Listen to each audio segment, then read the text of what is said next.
오늘 우리에게 주신 하나님의 말씀은 창세기 7장 6절에서 12절입니다. 교독합니다. 홍수가 땅에 있을 때에 노아가 600세라.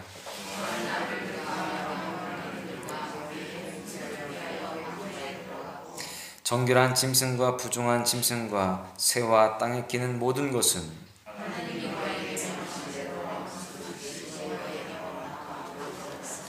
7일 후에 홍수가 땅에 덮으니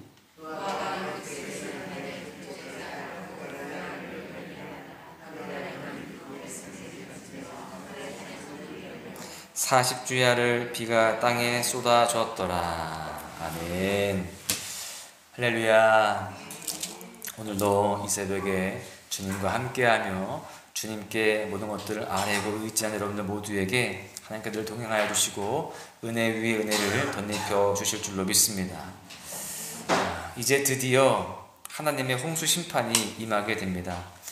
오늘의 본문 6절 말씀을 보니까 홍수가 땅에 있었다 이렇게 차분하게 이야기가 되고 있지만 사실 현실적인 상황은 결코 차분한 상황이 아닙니다. 본문 11절 하반절 말씀을 보시면 그날에 큰 기품의 샘들이 터지며 하늘에 창문들이 열렸다 이렇게 기록하죠. 여기에서 큰 기품의 샘은요, 바닷물과 땅속에 있는 물을 뜻합니다. 즉 큰 기품의 샘들이 터졌다라는 것은 지하수가 터져 나오고요, 큰 해일이 일어난 것을 의미합니다. 지금 통가에서 해일이 일어나고 있는 어떤 그런 상황들에 대해서 우리가 뉴스를 봤지만 그것과 비교할 수 없는 큰 규모의 해일이 일어난 것이죠. 그리고 하늘에 구멍이 난 것처럼 엄청난 폭우가 쏟아진 것을 또한 뜻합니다. 제가 제주에 있을 때 태풍을 이제 만나게 되면 비가 정말 상상할 수 없을 정도로 들이붓습니다. 정말 무서울 정도로 그렇게 들이붓는데, 여러분, 이러한 아비규환의 상황 속에서 성경은 하나의 리스트를 소개합니다. 본문 7절을 보시면 노아는 아들들과 아내와 며느리들과 함께 홍수를 피하여 방주에 들어갔고, 지금 보니까요, 노아에게 세 아들이 있었는데요, 따라서 지금 4가정의 부부 총 8명이 방주에 탑승한 겁니다. 이 8명의 리스트는요, 단순한 리스트가 아닙니다. 재난 현장의 생존자 명단도 아니에요. 저는 이 8명을 하나님의 화이트 리스트 이렇게 부르고 싶습니다. 화이트 리스트는요, 우리가 잘 알다시피 블랙 리스트의 반대말이죠. 그러니까 특별히 선별된 대상의 목록을 뜻합니다. 예를 들면 정부는 까다로운 어떤 심사 기준을 통과한 회사들을 따로 화이트 리스트로 분류를 합니다. 그리고 이 화이트 리스트에 오른 그 회사들은요, 국가의 각종 지원과 혜택을 다른 회사들과 다르게 많이 받게 되죠.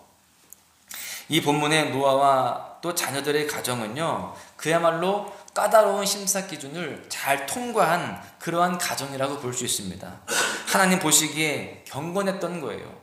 노아는 말할 것도 없고요, 노아는 하나님에게 의인으로 인정을 받았잖아요. 그런가 하면 노아 부부를 제외한 3명의 아들들의 가정이 보니까요, 어떤 특별한 내용은 없지만 6명이었다. 이 사실을 우리가 주목해 볼 필요가 있습니다. 아니, 당연히 세 부부가 있으니까 6명이면 당연하지, 그렇게 생각할 수 있지만 노아 시대의 당시 하나님이 허락하신 일부 일처제가 완전히 무너져 있는 상태였습니다. 그래서 하나님의 말씀을 어기고 첩을 두고요, 중혼을 했습니다. 결혼한 사람이 또 결혼하고, 이러한 모습들이 굉장히 많았습니다. 이렇게 타락한 세상 속에서 노아의 세 아들들은 하나님이 허락하신 아내와 결혼을 하여서 경건한 가정을 이루고 있었다는 것을 이 말씀을 통해서 알 수 있는 겁니다. 또한 아버지 노아를 통해서 선포된 결코 믿을 수 없는 이 홍수 심판의 메시지를 그대로 믿고 순종을 하는 겁니다. 그렇기 때문에 하나님께서는 노아를 비롯한 그의 가족 8명을 특별히 구별하신 것입니다. 하나님은 이들을 통해서 홍수 심판 이후에 회복의 역사를 이루시기를 원하셨습니다. 여러분, 그렇습니다. 이들은 하나님 나라를 세워갈 하나님의 화이트 리스트였다라는 것입니다. 여러분, 우리의 신앙생활에도 이 화이트 리스트가 있습니다. 저는 이 화이트 리스트를 거룩한 성도, 또 구별된 무리, 이렇게 부르고 싶습니다. 이 화이트 리스트의 기준이 무엇일까요? 어떤 특별한 기준을 통과해야 되잖아요. 우리에게 있어서 그 기준은 자기 부인입니다. 마태복음 16장 24절 말씀은 이렇게 고백합니다. 이에 예수께서 제자들에게 이르시되 누구든지 나를 따라오려거든 자기를 부인하고 자기 십자가를 지고 나를 따를 것이니라. 하나님이 찾으시는 거룩한 성도, 공동체를 살리는 구별된 성도는요, 자기를 부인하고 자기 십자가를 지고 주님을 따르는 사람들인 줄로 믿습니다.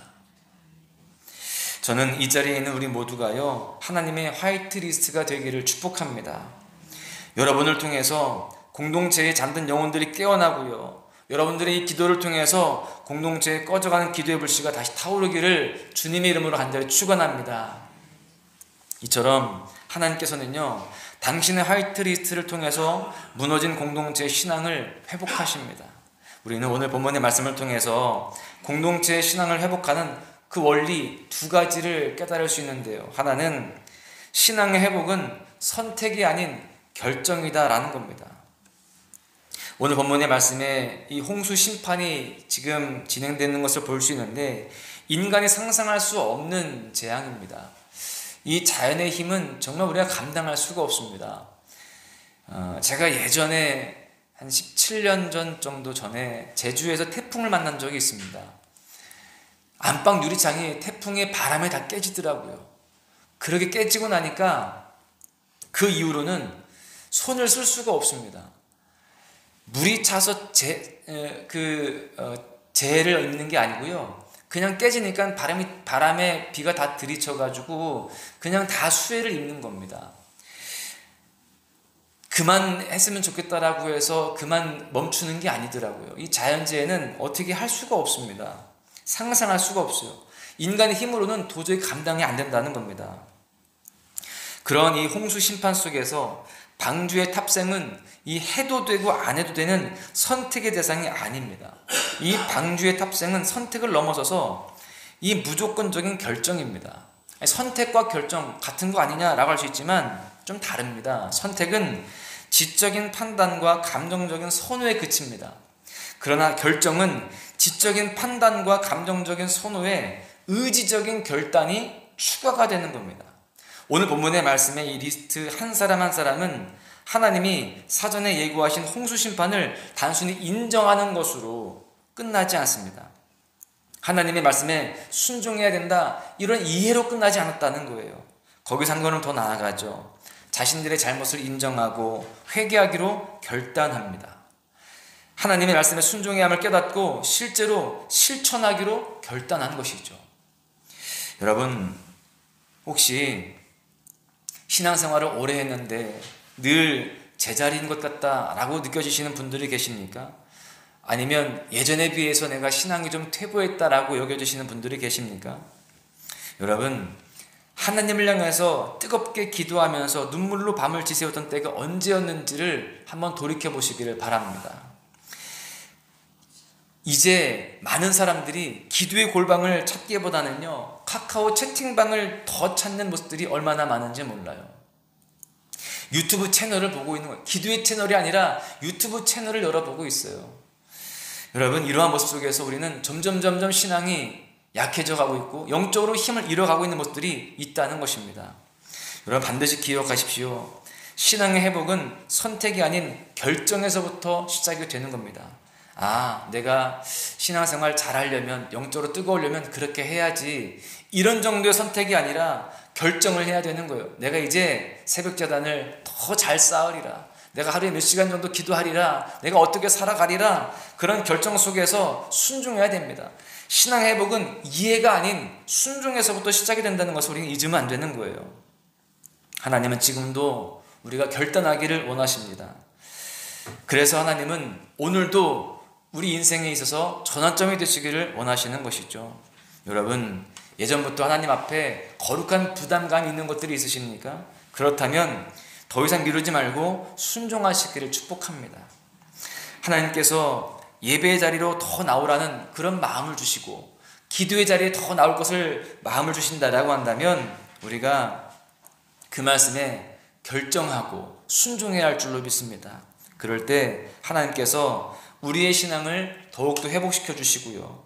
또 나를 통하여서 공동체가 회복되어지는 귀한 역사도 허락하여 주실 줄로 믿습니다. 두 번째로는요, 이 공동체 회복은 리더의 순종을 통해서 시작이 된다는 거예요. 우리가 결정하는 그런 모습 속에서 우리 리더들이 각자가 그렇게 순종으로 나아갈 때에 공동체는 회복된다는 것이죠. 방주에 탑승한 노아를 제외한 가족 7명은요 하나님의 홍수 심판의 메시지를 노아로부터 처음 듣습니다. 노아는 가장이에요. 리더였습니다. 그런데 사실 처음에는 가족들이 믿지 않았을 거예요. 아내도 반신반의하고 아들들도 믿기 힘들었겠죠. 그런데 리더인 노아가 먼저 하나님 말씀 앞에 순종합니다. 다음 날부터 즉시 방주를 짓기 시작해요. 리더인 노아가 먼저 겸손하게 자기가 회개를 하고 또 하나님 앞에 결단을 합니다. 그러니까 그 회개의 불씨가 가족들에게도 번져가는 것이죠. 그렇게 해서 가족들도 회개하고 같이 삶의 결단을 하게 되는 겁니다. 이렇게 하나님께서는요 리더의 순종을 통해서 역사하십니다. 그리고 그 리더의 순종을 통해서 하나님의 일이 이루어지기 시작하는 것이죠. 이러한 점에서 우리 믿는 사람들은 단순히 매니저가 아니라 메신저라고 할 수 있습니다. 무슨 말이냐? 여러분, 이 매니저는 어떤 존재입니까?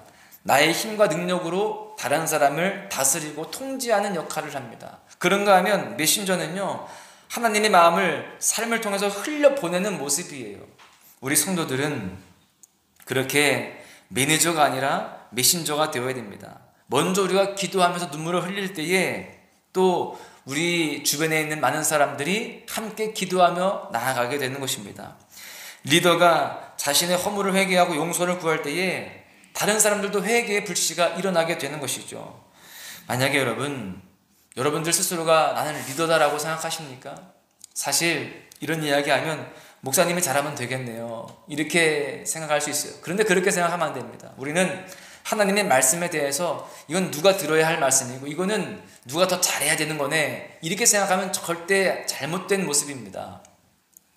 모든 말씀은 나에게 주어진 말씀이다라고 생각해야 더 건강한 신앙인 거예요. 우리 모두는 다 리더입니다. 장로님도 계시고 또 여러분 권사 정도만 돼도요 다 리더인 거예요. 여러분 교사잖아요. 또 속장이잖아요. 선교회장이잖아요.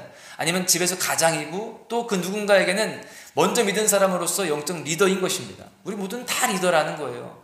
그런 입장에서 우리는 우리 스스로를 돌아보아야 됩니다. 내가 정말 매니저인가? 누군가를 내가 나의 힘과 능력으로 통제하고 그렇게 강압적으로 이끌어가는 그런 존재인가? 아니면 정말 나의 삶을 통해서 하나님의 뜻을 흘려보내고 또 하나님께서 원하시는 삶으로 우리가 많은 사람들에게 선한 영향을 끼치고 있는가? 이것을 우리가 돌아보아야 되는 것입니다. 우리는 매니저가 아니라 메신저가 되어야 돼요. 주님의 모습을 나를 통해서 보게 하고 또 주님의 뜻을 나를 통해서 읽을 수 있는 그러한 모습들이 되게 해야 하는 것입니다. 그렇게 우리가 메신저가 되어서 하나님의 마음을 흘려보낼 때에 나를 통하여서 우리 가정이 다시금 일어서게 되는 것이고요. 나를 통해서 우리 속회가 일어서게 되어지고 나를 통하여서 우리 아이들, 내가 가르치고 있는 교회 학교 아이들이 일어서게 되고 나를 통해서 이 교회가 더욱더 든든하게 세워지고 부흥되는 줄로 믿습니다. 더 나아가서 한국교회 온 세계 열방이 주님 품으로 돌아오는 그런 밑거름이 되는 줄로 믿습니다. 말씀을 마치겠는데요, 하나님의 홍수 심판 속에서 방주에 탑승한 노아의 가족 8명은요 하나님의 화이트 리스트였습니다. 그들의 회개와 결단을 통해서 인류의 회복의 역사가 시작이 된 겁니다. 여기에서부터 다시금 시작이 되었어요.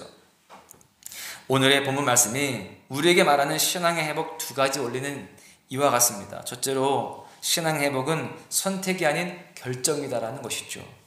단순히 죄를 인정하고 하나님의 말씀을 이해하는 것으로 끝나는 것이 아닙니다. 하나님 앞에서 믿음으로 결단할 때에, 확정할 때에, 결정할 때에, 그리고 그 가운데에 우리가 순종할 때에 하나님의 그 말씀이 우리 삶 가운데 이루어지고 신앙의 회복이 이루어지는 겁니다. 또 특별히 두 번째로는요, 리더의 순종의 그 모습을 통하여서 공동체 회복이 시작된다는 겁니다. 우리는 거룩한 부담감을 가져야 되는 거예요. 내가 리더이다.